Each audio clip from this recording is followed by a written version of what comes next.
giren conmigo a Filipenses capítulo 1, ya que, como prometí, predicaré la segunda parte de ese mensaje que comencé la semana pasada en Filipenses 1. Todavía estaremos en Filipenses 1, mirando los versículos 1 y 2.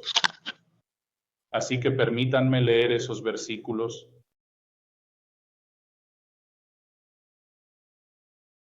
Pablo y Timoteo, siervos de Cristo Jesús, a todos los santos en Cristo Jesús que están en Filipos, incluidos los obispos y diáconos. Gracia a ustedes y paz de Dios nuestro Padre y del Señor Jesucristo.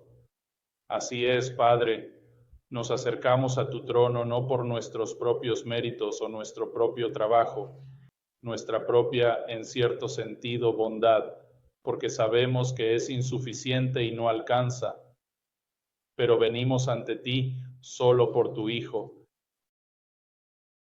Así que ahora, al mirar esta porción de la Escritura, oro para que te magnifiques. Magnifica quién eres. Para nosotros, Señor, enséñanos lo que es depender completamente de ti. Lo pedimos en el nombre de Cristo. Amén. La semana pasada, si pudiera darles un resumen de lo que pasamos, sé que amplié esta comprensión de esa frase que ven allí, Pablo y Timoteo. Siervos son doulos en griego, en realidad, esclavo. Y realmente quería enfatizar ese punto, y espero haberlo hecho, ya que sé que parecía que dije esclavo, no sé, como 60 veces. Pero enfatizar ese punto y tener una verdadera comprensión de nuestro lugar en Cristo, y esclavo es el único título que realmente nos define como creyentes que pertenecen a Cristo. Esta es incluso, como les decía, la descripción preferida de Pablo mismo, el esclavo de Jesucristo, el esclavo de Dios. También exploramos que somos un pueblo precioso, comprado por la sangre de Cristo. Estas personas, nosotros, son reconocidas por una obra de Dios al liberar a los pecadores. Mire Juan 8:36 para resaltar que estas personas son liberadas de la cautividad de esta naturaleza heredada del pecado que se nos dio desde la caída en Génesis 3. Esta ruptura de nuestras cadenas pecaminosas proviene de este gran evento. Es un gran evento de esta compra, si pudiera resaltar eso, porque creo que nuestros pensamientos deberían dirigirse continuamente hacia esa idea. Volteen conmigo a Romanos capítulo 6, y quiero resaltar incluso lo que cité la semana pasada, pero en Romanos 6,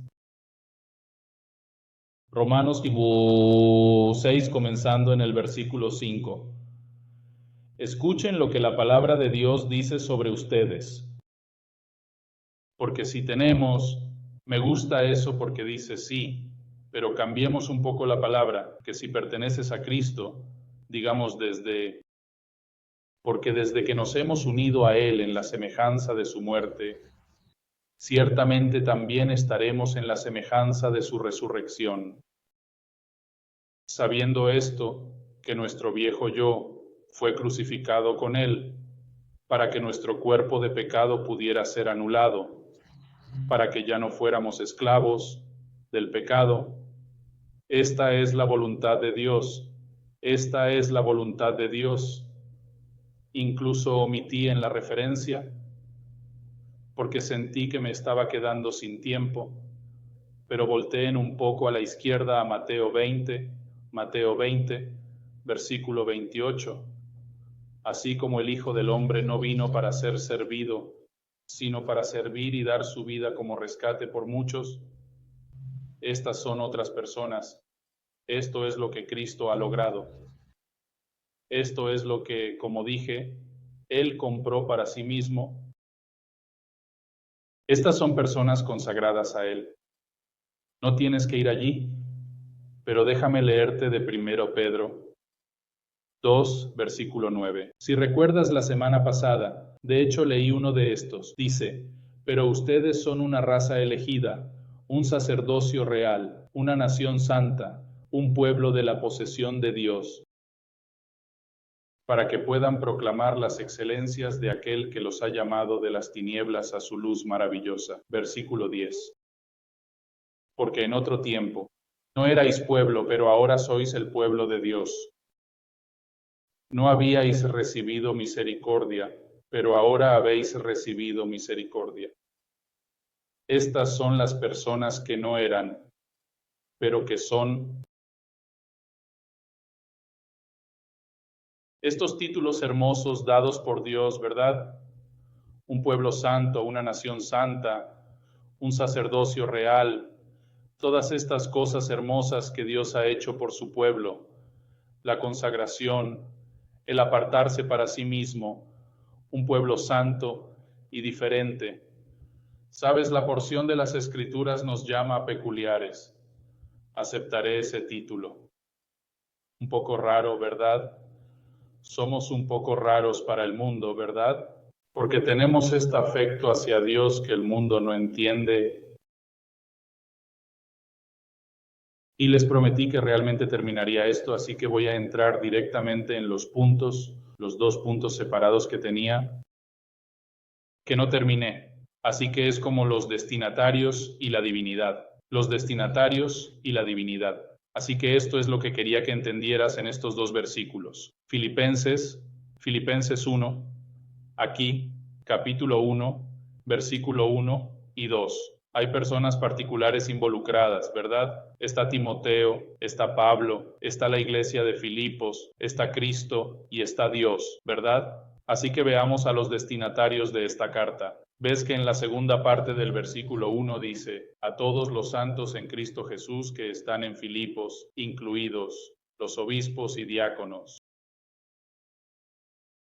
Si nos mantenemos en las características del pueblo de Dios y su llamado y lo que Dios dice, tomaríamos este otro título. Y para algunos de nosotros es algo difícil. Viniendo de un trasfondo católico yo mismo y para algunos de ustedes aquí, Él llama a todos los santos,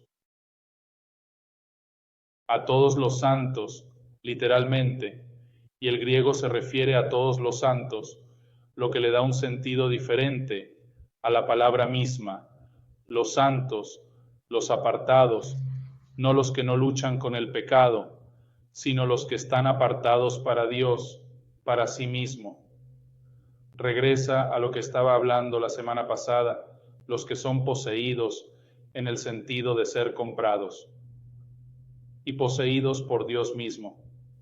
Este no es un título dado, como dice la Iglesia Católica Romana, a un grupo exclusivo de creyentes que han logrado algunas cosas de supersantos, super personas. No sé cómo lo llamarías, no sé cómo lo evalúan. Me confunde al investigarlo. Sabes, y fui criado católico. Es un poco extraño.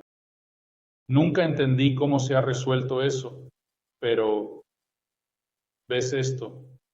Que es un título dado a los supersantos. No es como si hubiera un magistrado que hay diferentes niveles de cristianos. ¿Sabes? Le dije esto a alguien recientemente y hice la pregunta, oye, como creyente, ¿crees que Dios te ama más de lo que ama? Creo que dije a John McCarthy, ¿crees que Dios te ama menos que a John McCarthy? Larga pausa. Y él dijo, no. Mira, la respuesta, correcto. Esta es la diferencia cuando tienes esta santidad en la Iglesia Católica. Hay, en un sentido muy real, que Dios supuestamente toma a un pueblo en particular y los ama más. No es cierto, no es verdad. Este título no se da a las personas que han hecho algo para merecerlo, porque entonces eso contradice el sola fide, sola gratia, que eres salvo por la fe, en Cristo solo, por fe sola, por gracia sola. Su énfasis está mal colocado, como siempre, en las personas. Mira el versículo en sí. Dice a todos los santos en Cristo Jesús. Mira, la gramática simple te diría que esto no se trata de ti. Gramática simple. Miremos el versículo. Míralo de nuevo. Dice los santos. ¿Y dónde está la magnificación en Cristo? No eres el centro de esto. El centro siempre ha sido Cristo. El título de santo es por causa de Cristo. No está colocado en ti. A estas personas se les llamó santos. ¿Por qué? Por causa del santo. Pero déjame leerte Efesios 2. No tienes que ir allí, pero Efesios 2, anota esto, versículo 19.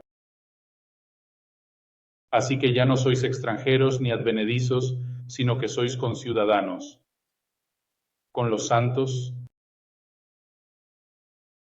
y sois de la familia de Dios, habiendo sido edificados sobre el fundamento de los apóstoles y profetas, siendo Cristo Jesús mismo la piedra angular.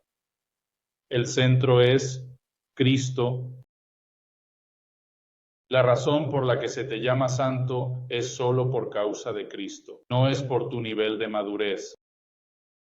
No es lo que haces y sirves en la iglesia lo que te convierte en un santo o en algo especial. La especialidad, si se puede decir, está toda en Cristo. Todo está envuelto en Él.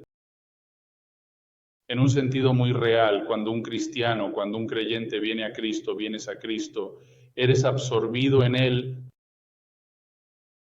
tu identidad se encuentra completamente en Él. Este concepto no es nuevo, quiero decir, anótalo, puedes buscarlo más tarde. En Daniel 7:18 se habla de esto, se habla de los santos de Dios.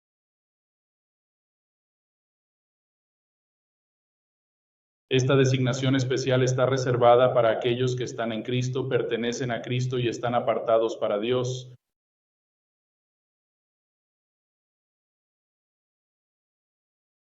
Cuando dice que es el título en sí, es solo un sinónimo. Así que preguntarías, parece que estoy predicando a los ya convencidos aquí. ¿Por qué aclarar esto? ¿Por qué es importante esta verdad? Déjame decirte por qué es importante. Porque Pablo se dirigió a un pueblo en particular, al pueblo de Dios, porque es fácil para nosotros olvidar que nuestra suficiencia no se encuentra en nosotros mismos. Nunca lo será, nunca lo ha sido. Estas personas son, al mismo tiempo, en tiempo presente, santas y también llamadas santas. Tu posición es que eres santo, pero si te preguntara hoy, si me sentara contigo y dijera, ¿eres santo? Mejor me responderías posicionalmente, soy santo.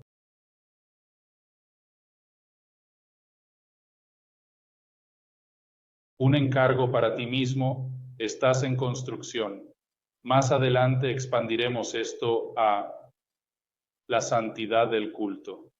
Más adelante en el libro, él abordará todas estas cosas, este llamado a la santidad. Eres santo, pero estás llamado a la santidad. En el capítulo 1, más adelante aquí en los versículos 10 y 11, en el capítulo 2, versículos 14 y 15, en el capítulo 3, versículos 17 al 19, y en el capítulo 4, versículo 8, hay estos llamados directos a los creyentes como un llamado a la santidad, así que es tanto, no es uno u otro, estas cosas viven. Como aquellos que pertenecen a Cristo, su identidad, como dije, está absorbida en Cristo. Ahora, en una breve reflexión, porque realmente el segundo punto es lo que quiero resaltar. Dentro de este grupo, él menciona o Separa dentro del grupo mismo a los supervisores y a los diáconos. Ahora te daré el atajo. Los supervisores son los ancianos y pastores reales de la iglesia, y los diáconos son los sirvientes, los que están haciendo el trabajo duro entre la iglesia misma. Entonces, ¿por qué resaltar esto? Es la misma razón por la que él les exhorta en cada capítulo a la santidad, porque los supervisores, en un sentido real, es como decir, escuchen, voy a dirigirme a su congregación y necesito que los mantengan responsables de esto. Y no son solo los pastores los que serán responsables de esto, sino que son los diáconos mismos. Sabes, dentro de la iglesia a veces menospreciamos a los diáconos, pero el llamado dentro de Tito, escuchen chicos, el llamado dentro de Tito para los diáconos no es mucho menor que el llamado para los ancianos. Así que son este grupo de personas que están llamados al mismo tipo de santidad, al mismo tipo de separación, para servir y mantener a todos responsables. Te diré esto, siempre hay más diáconos y diaconisas en la iglesia que ancianos. Así que, lógicamente, fluiría que los diáconos harían esas cosas de exhortar a sus hermanos y hermanas en Cristo a todas las cosas que vamos a abordar en el capítulo 1, capítulo 2, 3 o las cosas por las que seremos responsables. Déjame llegar al segundo punto. Y el último punto es la divinidad. La divinidad dentro de estos dos versículos. Y esto es lo que dice el versículo.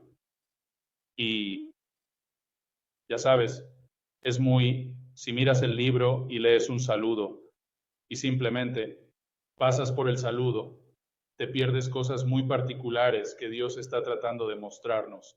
Porque Pablo, como dije antes, como dije en el último mensaje, Pablo no desperdicia ninguna palabra. Así que ahora escuchen lo que dice en el versículo 2.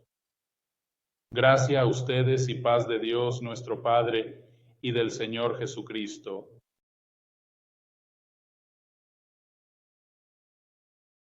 Olvidamos. Fácilmente tendemos a ver que Dios ha hecho una obra y luego vivimos de esa cosa particular en ese momento pasado y vivimos allí y olvidamos que la gracia de Dios y la paz de Dios son para ahora y es para cuando salgas de aquí y es para cuando te despiertes mañana. Así que Pablo le dice a la iglesia de Filipos, antes de comenzar a decirles cualquier cosa, que quiero abordar con la iglesia, aunque la iglesia de Filipos estaba haciendo un gran trabajo. Dice, antes de hacer eso, déjame recordarte sobre tu Dios, porque sin esta verdad particular no podrás lograr nada de lo que se te pida, en absoluto.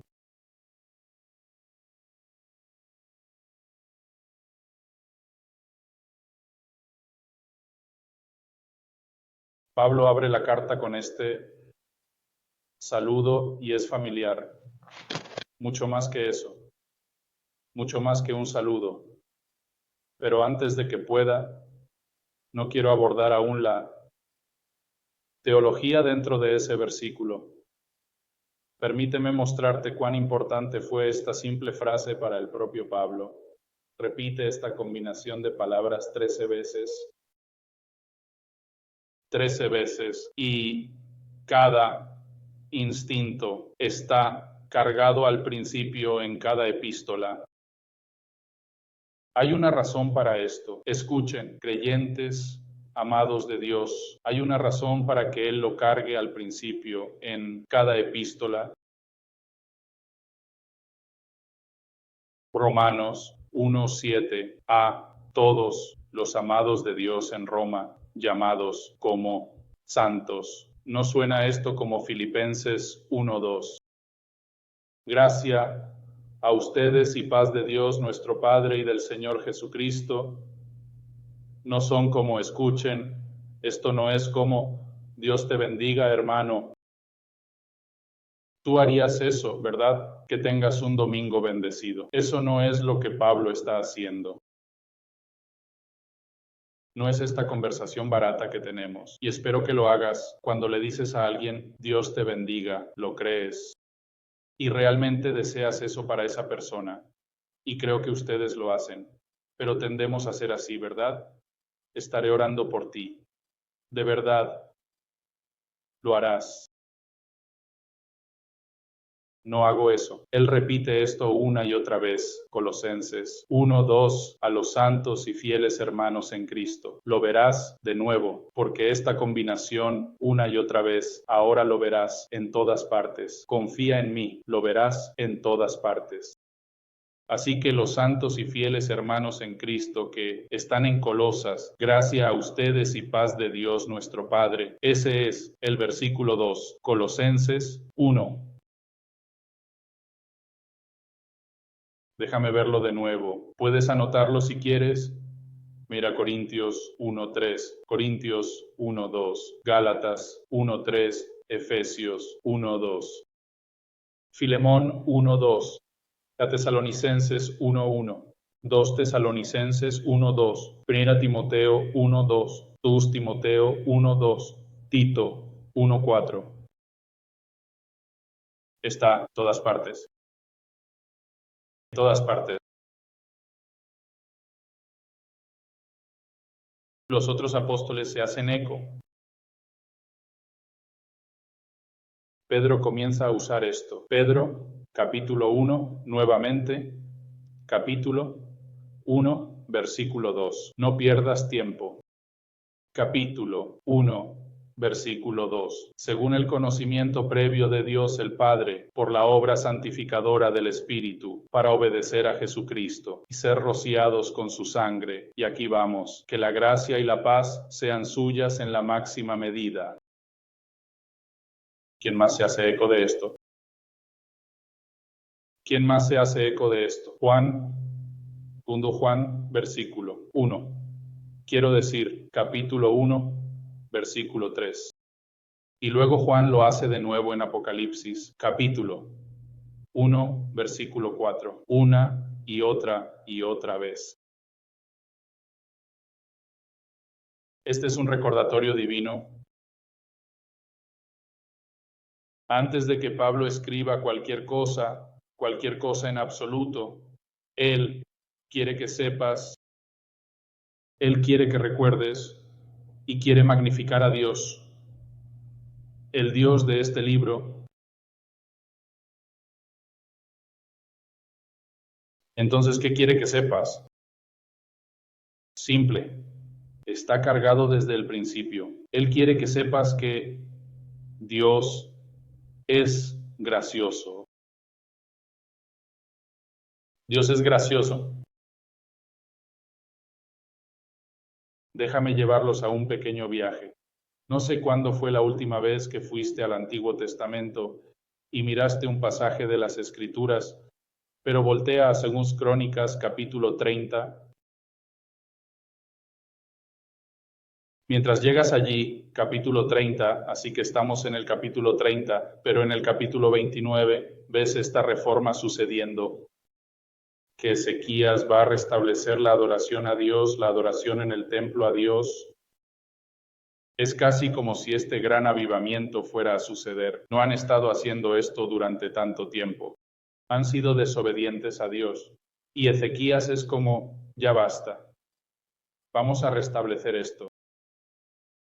Y como el pueblo de Dios, y como ustedes aquí, escuchan la palabra de Dios y se acercan a ella. Escuchan a Ezequías diciendo, ven y adora al Señor. Miren el capítulo 29, en realidad el último versículo, y miren su reacción. Entonces Ezequías y todo el pueblo se regocijaron por lo que Dios había preparado para el pueblo, porque la cosa sucedió de repente. Déjame resaltar esto, piensa en esto. No han sucedido, incluso las cosas que han ocurrido en tu propia vida de esa manera, que Dios orquesta todas estas cosas y luego algo sucede. Y Él hace una obra y te cambia. Como los testimonios que estamos compartiendo aquí, no es algo que tome 10 o 15 años. Cuando la palabra se predica con claridad, cuando Ezequías se acerca al pueblo y dice, vamos a adorar como Dios quiere que lo adoremos, el pueblo responde de inmediato, ¿por qué? Porque saben que han perdido esto. ¿Y qué dice Ezequías sobre este Dios asombroso? Mira el versículo 7. Primero comienza con esta reprensión porque no habían adorado a Dios como debía ser adorado.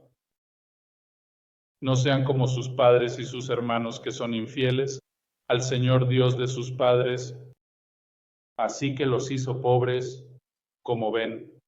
Versículo 8. Ahora no endurezcan sus cuellos como sus padres, sino sométanse al Señor y entren en su santuario, que ha consagrado para siempre, y sirvan al Señor su Dios, y su ardiente ira puede apartarse de ustedes. Miren lo que dice. Porque si regresan al Señor, sus hermanos y sus hijos encontrarán compasión ante aquellos que los tienen cautivos y regresarán a esta tierra. Porque el Señor su Dios es realmente muy gracious y verdaderamente muy compasivo, y volverá y apartará su rostro de ustedes si regresan a Él. Dios es gracious y la belleza de esto es esta. Puedes dar 1,000,000 de pasos alejándote de Dios y solo se necesita un paso para volver. Porque Dios no se ha apartado de ti, te llama, te hace señas. Soy gracious y compasivo. Quiero que conozcas mi gracia y misericordia. Y Él dice, ¿la aceptarás? Y el mundo endurece su cuello y sacude su puño hacia Dios. Pero aquellos que han experimentado la gracia de Dios, aquellos que están sentados aquí, sé que han experimentado la gracia de Dios. Es innegable. Ezequías, al invitar a estas personas, hubo una verdadera reforma, restaurando el culto en el templo, restaurando la adoración a Dios. Y el versículo 9 nos da este punto culminante de esta adoración de Pascua. Cuando dice Dios es gracious y compasivo,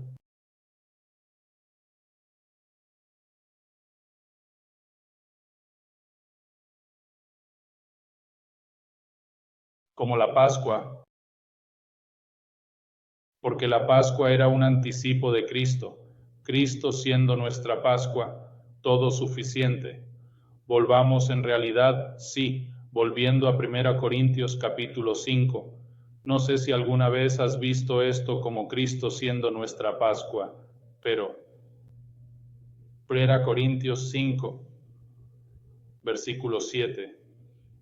Limpia la vieja levadura para que pueda ser una nueva masa, así como en realidad eres sin levadura, porque Cristo, nuestra Pascua, también ha sido sacrificado. Él es nuestra Pascua. Él es el conducto de la gracia de Dios. Volver a Juan. Juan capítulo 1. Déjame mostrarte algo de Juan 1 aquí.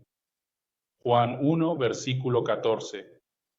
Y el Verbo se hizo carne y habitó entre nosotros, y vimos su gloria, gloria como del unigénito del Padre, lleno de gracia y de verdad.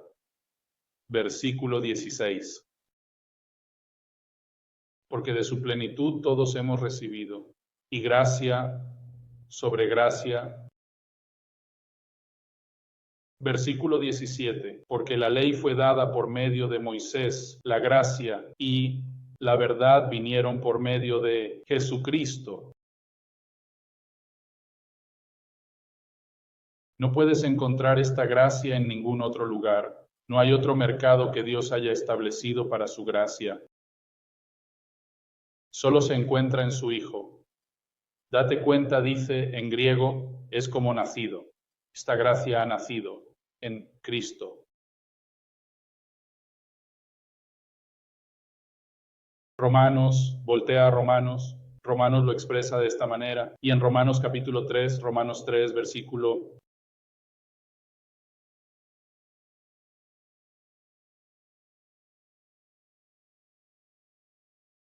22. Aún la justicia de Dios por medio de la fe en Cristo Jesús para todos los que creen, porque no hay distinción, por cuanto todos pecaron y están destituidos de la gloria de Dios. Ser justificado es un regalo por su ¿qué? Gracia a través de la redención que está en Cristo Jesús. Aún en esos versículos se nota lo que usted sabe esto, para que la alimentación de un así, esos cristales, así la gratia, todas estas doctrinas que amamos por su gracia. La gracia es un todo, es totalmente una obra de Dios. ¿Te das cuenta que en el versículo 24 no estamos ni siquiera en la ecuación, chicos? No estamos ni siquiera en la ecuación en esos versículos. Si tuvieras que encontrarte allí, dice, todos estamos en falta. Amén.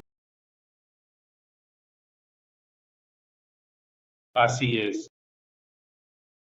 Porque si la gracia de Dios tuviera algo que ver con mis esfuerzos, entonces ya no es simplemente gracia, es algo barato. Voltea conmigo a Efesios capítulo 1.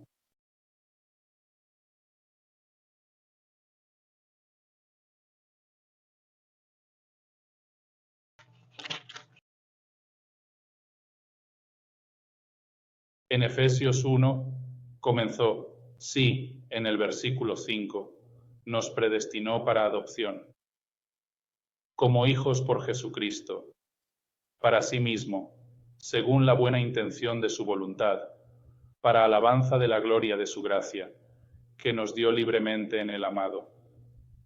Aprendí de nuevo su gracia, su gracia. Su estandarte sobre ti debería cosechar su gracia.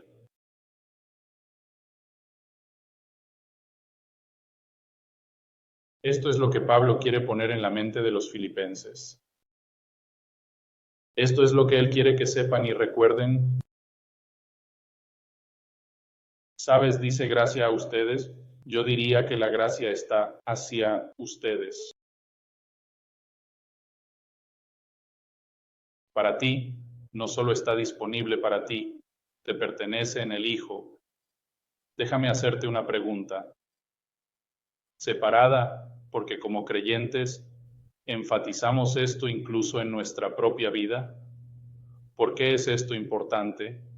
¿Por qué es importante la gracia de Dios incluso después de que has sido salvado? ¿No has recibido la gracia de Dios para ser salvado? Y, bueno, sí. Pero Juan 1:16 implicó algo. Tenía una implicación allí cuando dijo gracia sobre gracia. Esta gracia. Si puedo decirte esto, si luchas en tu caminar, si luchas por la fidelidad, si luchas por amar a Dios y buscarlo en oración, en su palabra, en la comunión, en el discipulado y en el servicio a su iglesia y en la evangelización, si luchas en esas cosas, déjame decirte, se reduce a algo muy simple. No entiendes la gracia. Y entonces no entiendes que la gracia que recibes en el momento en que eres salvado, esa gracia se extiende a la eternidad. Gracia sobre gracia. Si no has entendido esto, que necesitas gracia en el momento en que eres salvado, necesitas gracia al día siguiente y al siguiente día. Necesitas gracia ahora mismo. Es el combustible que debería impulsarte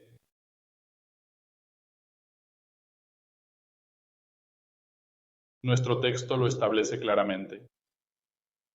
¿Qué logra la gracia hoy? Si confías en Él hoy, sin duda alguna encuentras descanso, encuentras paz de Dios, gracia con Dios. ¿Ves la forma en que está acoplado en Filipenses 1:2 y dice gracia y paz? ¿Te mostraría esto? Señala esta hermosa verdad. Es como la gracia que ha sido dada por Dios el Padre y la paz que se encuentra en su Hijo.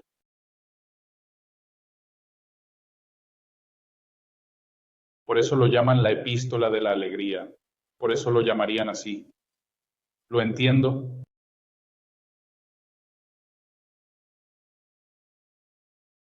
La gracia te dice una cosa. Dice que la guerra ha terminado. La ira de Dios está apaciguada. No hay más peleas dentro de tu mente. Esta verdad es la noticia más maravillosa que podrías recibir. No como una verdad momentánea, sino como una verdad eterna que siempre perdura a través del tiempo. Incluso al acercarnos un poco a la Navidad, pienso en Lucas. ¿Qué es Lucas capítulo 2, versículo 14? Si vamos allí, creo que tengo algo de tiempo, tengo un poco de tiempo.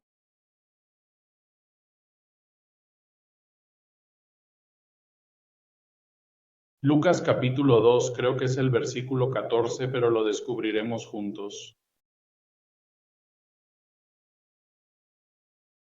Sí, el versículo 14, los anuncios, ¿verdad? Los anuncios de los ángeles. Dice, gloria a Dios en las alturas, y en la tierra paz entre los hombres en quienes Él tiene placer. Escucha. Hay algo que decir cuando miras este versículo, y al mundo le encanta este versículo.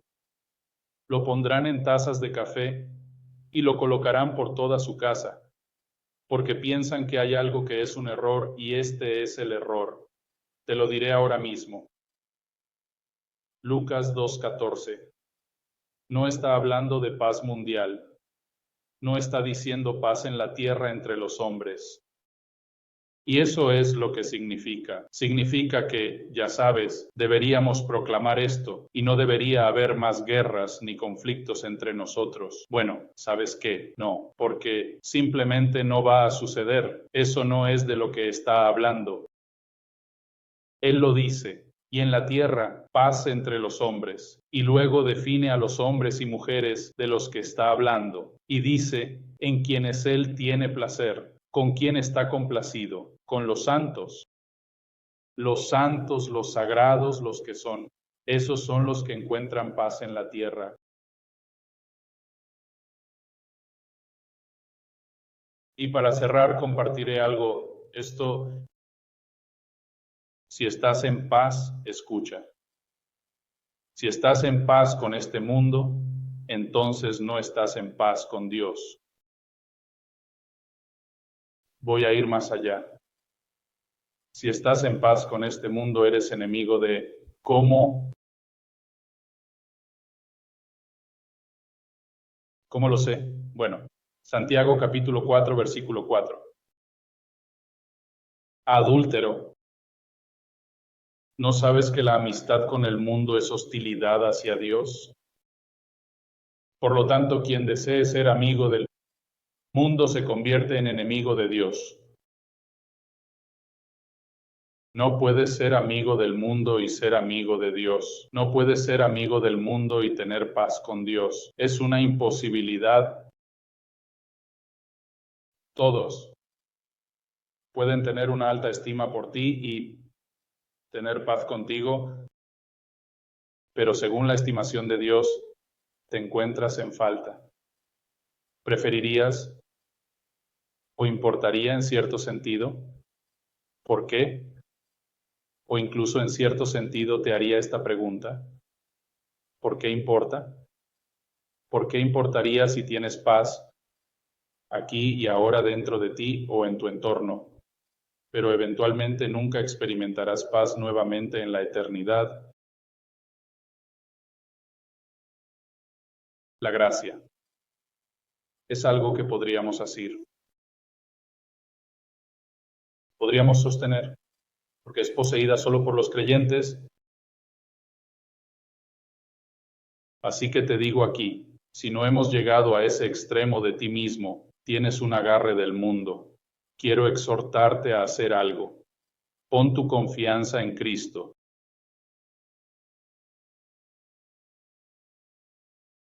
Juan 3 lo dice. Cuando Cristo lo dice, él mismo dice, debes nacer de nuevo, o no verás el reino de los cielos. Creyentes, amados de Dios, no iba a ir aquí. Vamos a Juan 14. Lo siento, lo siento. No puedo ir a Juan 14, por favor. Juan 14. Mira el versículo 26. El versículo 26 dice esto. Dice, pero el ayudante, el Espíritu Santo, a quien el Padre enviará en mi nombre, Él les enseñará todas las cosas y les recordará. Todo lo que les he dicho está bien. Cristo mismo, Jesucristo, promete esta gran cosa, que te dará una persona para habitar en ti. Y luego la promesa se establece de esta manera. Él dice que hará dos cosas. Te enseñará y te hará recordar.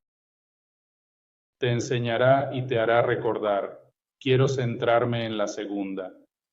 Dirige tu atención a la segunda, el hacer recordar, el traer a la memoria de esas cosas que Jesús dijo, y por extensión, lo que Pablo dijo. ¿Y por qué recordamos? Dije esto al principio, porque olvidamos fácilmente. Olvidamos. ¿Qué quiere que recordemos? Lo que dijo al principio de todas sus epístolas. Recuerda su gracia hacia ti, la paz en él. Y para cerrar, mira el versículo 27. Jesús dice, esta paz, les dejo mi paz, les doy, no como la da el mundo, una paz falsa, una paz temporal. Esa no es la paz que Él te ofrece. No como el mundo da, yo les doy a ustedes. No dejen que su corazón se turbe, no dejen que tenga miedo, no tienen ninguna razón para temer, y esta es la razón por la que tienen paz. No te conformes con un falso. La paz temporal está aquí y se va. Vemos, Padre nuestro, la esperanza y la paz se encuentran solo en tu Hijo. Señor, dirigirías nuestros pensamientos para que recordemos tu gracia, la gracia que incluso das ahora, la paz que tenemos, no por nada dentro de nosotros, sino que en verdad es todo lo que se encuentra en tu Hijo. Señor, ¿nos darías la capacidad de ser o recordar esas verdades, por favor, si es posible? Señor, confiamos. Oro por aquellos que no te han llegado a conocer. Oro para que esta maravillosa verdad encontrada en tu Hijo, que vivió una vida perfecta que no pudo vivir, murió una muerte que ellos merecían y luego resucitó para vencer el pecado y la muerte. No vivamos en miedo. Señor, ayúdalos, dales la capacidad de poner su confianza en ti, de no encontrar su esperanza en este mundo que está pasando. Pedimos en el nombre de Cristo